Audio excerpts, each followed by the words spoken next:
আজকে বিয়ে বাড়ি আছে, ছেলে মেয়েকে যে পড়ায় ঝিমলি, ওর বিয়েতে যাব। আর এই শাড়িটা নতুন, মানে এই শাড়িটা আমাকে দিয়েছে আমার বোন। মানে আমি না নিজের জন্য খুব একটা কিছু কিনি না, সবার জন্য কেনা হয়, তো নিজের জন্য কিছু কিনি না। আমার বোন আর দিদি সবসময় বকে, আর ওরা দেয় শাড়ি টাড়ি। আমার বড় দেয়, কিন্তু দিয়েছে পুজোর সময় এটা, এই শাড়িটা। তো এটা এখনো পরা হয়নি, আজকে পরবো। ব্লাউজটাও বানিয়েছি, আর আমি নিজে হাতেই মেকআপ টেকআপ করেছি, চুল বেঁধেছি। এই যে ব্লাউজটা, আর নিজে চুল বেঁধেছি, মেকআপ করেছি।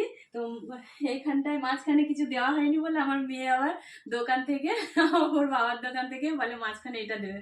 তো ভালো লাগবে নিশ্চয়ই এটা দিলে। আর শাড়িটা পরে কেমন লাগছে সেটা জানাবো। এবার ছেলে মেয়েকেও ড্রেস করাবো। আমার ফাইনাল লুক হয়ে গেছে, শাড়িটা পরেছি আর নিজেই পরেছি। হ্যাঁ, কেমন লাগছে জানি না। এই যে, আর মেয়েকেও আমি সাজিয়েছি। আর